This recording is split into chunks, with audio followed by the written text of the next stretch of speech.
لیکن جب میرے مصطفیٰ کی باری آئی تو میرے نبی نے یا قوم نہیں کہا، یا اہل مکہ نہیں کہا، یا اہل عرب نہیں کہا، یا اہل قریش نہیں کہا، یا اہل حجاز نہیں کہا، بلکہ پوری انسانیت کو پکار کر کے کہا یا ایھا الناس۔ پتہ یہ چلا کہ جس طریقے سے اللہ کی ربوبیت سارے عالم کے لیے ہے، اسی طریقے سے میرے رسول کی رسالت بھی سارے عالم کے لیے ہے۔ جس طریقے سے اللہ کی ربوبیت پوری کائنات کے لیے ہے، اسی طریقے سے میرے رسول کی رسالت بھی پوری کائنات کے لیے ہے۔ ارے اللہ رب العالمین ہے، مصطفیٰ رحمت للعالمین ہے۔ جہاں جہاں خدا کی خدائی ہے، وہاں وہاں مصطفیٰ کی مصطفیٰ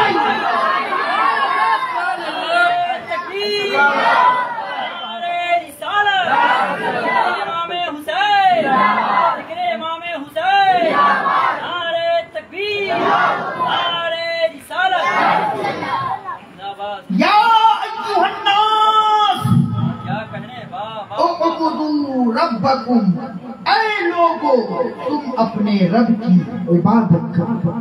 تم اپنے رب کی بلند آواز سے بولے، تم اپنے رب کی عبادت کرو۔ سوال پیدا ہوتا ہے مولا ہم کیا کریں کہ عبادت ہو؟ ہم کس طریقے سے کریں کہ وہ عبادت میں شمار ہو؟ تو علماء فرماتے ہیں کہ عبادت کا لفظ ہے عبد سے۔ عبادت کا لفظ ہے، بلند آواز سے بولے، عبادت کا لفظ ہے عبد سے، اور عبد کا معنی ہے بندہ، عبد کا معنی ہے نوکر، عبد کا معنی ہے غلام۔ کیا مطلب؟ عبد اسے کہتے ہیں جو اپنے مالک کے مرضی کے بغیر کچھ نہ کرے۔ عبد اسے کہتے ہیں جو اپنے مالک کے منشا کے بغیر کچھ نہ کرے۔ ہم سب اللہ کے عبد ہیں، ہم سب اللہ کے بندے ہیں، ہم سب اللہ کے نوکر ہیں، ہم سب اللہ کے غلام ہیں۔ اور عبد اسے کہتے ہیں جو اپنے مالک کے مرضی کے بغیر کچھ نہ کرے۔ مالک کے مرضی کے بغیر عبد اٹھ نہیں سکتا، مالک کے مرضی کے بغیر عبد بیٹھ نہیں سکتا، مالک کے مرضی کے بغیر عبد چل نہیں سکتا، مالک کے مرضی کے بغیر عبد کھا نہیں سکتا، مالک کے مرضی کے بغیر عبد سو نہیں سکتا۔ ہم سب اللہ کے بندے ہیں، اللہ کے نوکر ہیں، اللہ کے غلام ہیں۔ قرآن کہہ رہا یا ایھا الناس اعبدوا ربکم، اے لوگو تم سب اللہ کے بندے ہو، اس لیے اپنی پوری زندگی ایسے گزارو جیسے تیرے مالک نے تمہیں زندگی گزارنے کا حکم دیا، جیسے تیرے مالک نے تمہیں چلنے کا حکم دیا ہے، جیسے تیرے مالک نے تمہیں زندگی گزارنے کا طریقہ بتایا ہے، اس انداز میں اپنی زندگی کو گزارو۔ یہ رب کی عبادت ہوتی ہے۔ یا ایھا الناس اعبدوا ربکم، تم اپنے رب کی، بولو نا میرے بھائی، تم اپنے رب کی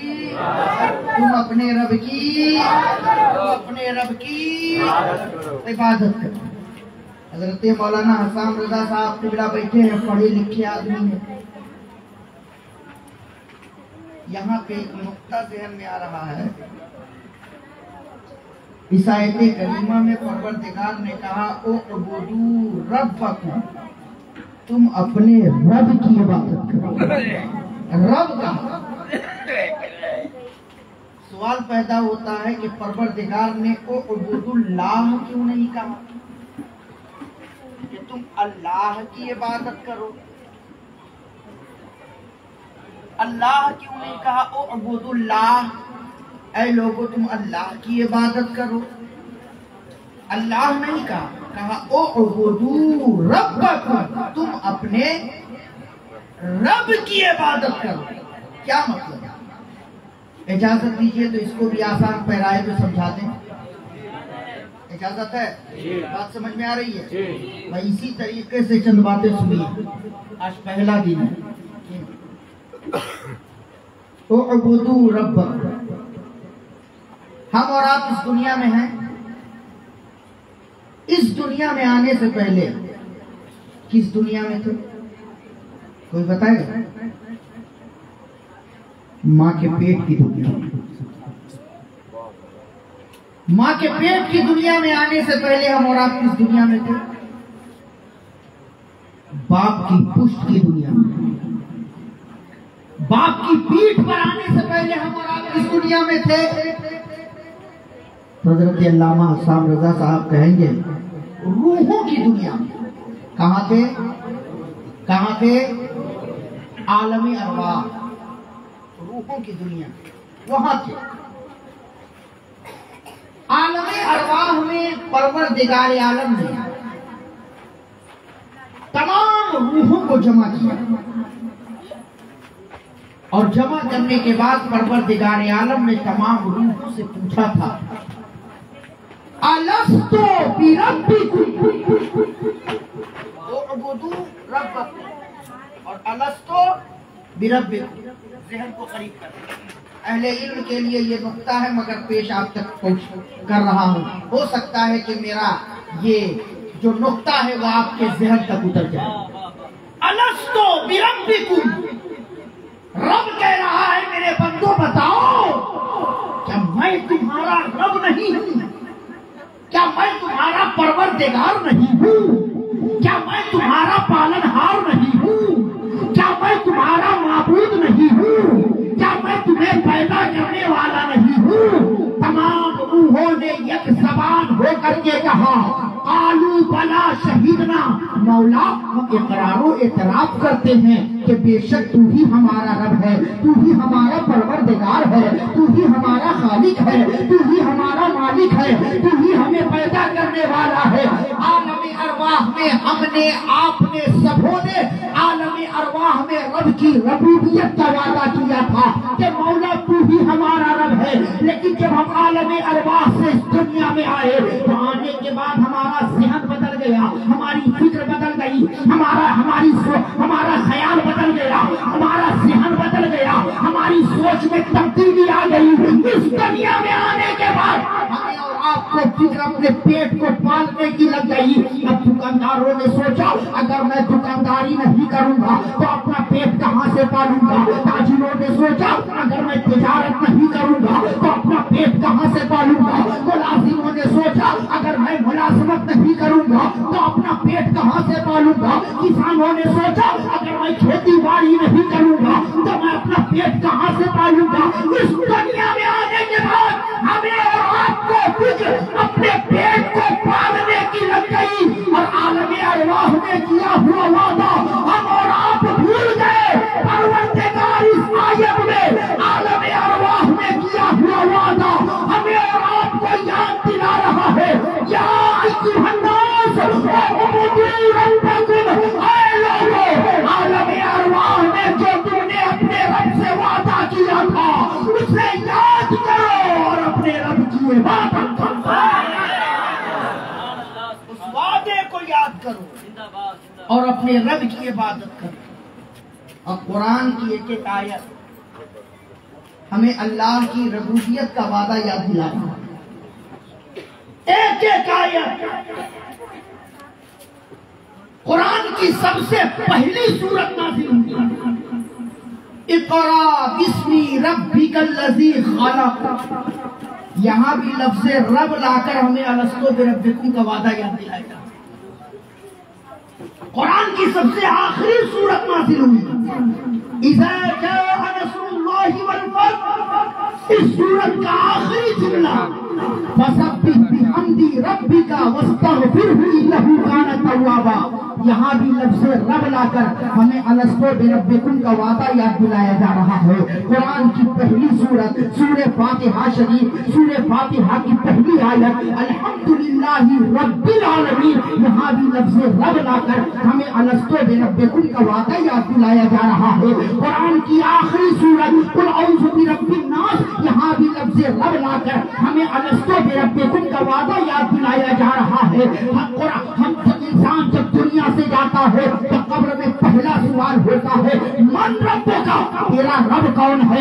یہاں بھی لفظ رب لا کر ہمیں الستو بربکم کا وعدہ یاد دلایا جا رہا ہے۔ حضرت آدم رب کی بارگاہ میں دعا کر رہے ہیں ربنا ظلمنا انفسنا وان لم تغفر لنا وترحمنا لنکونن من الخاسرین، یہاں بھی لفظ رب لا کر ہمیں الستو بربکم کا وعدہ یاد دلایا جا رہا ہے۔ حضرت موسیٰ رب کی بارگاہ میں دعا کر رہے ہیں رب اشرح لی صدری ویسر لی امری واحلل عقدۃ من لسانی یفقهوا قولی، یہاں بھی لفظ رب لا کر ہمیں الستو بربکم کا وعدہ یاد دلایا جا رہا ہے۔ میرے مصطفیٰ دعا کر رہے ہیں رب زدنی علما، یہاں بھی رب لا کر ہمیں الستو بربکم کا وعدہ یاد دلایا جا رہا ہے۔ میرے نبی نے بہترین دعا امت کو بتائی ربنا آتنا فی الدنیا حسنہ وفی الآخرۃ حسنۃ وقنا عذاب النار، یہاں بھی لفظ رب لا کر ہمیں الستو بربکم کا وعدہ یاد دلایا جا رہا ہے۔ اب قرآن کی اس آیت میں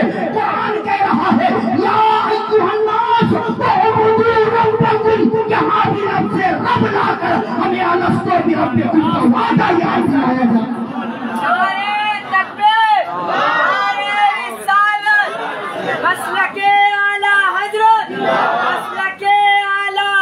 سرکار حضور مجاہد ملت، نعرہ حیدری، نعرہ حیدری، نعرہ تکبیر، نعرہ رسالت۔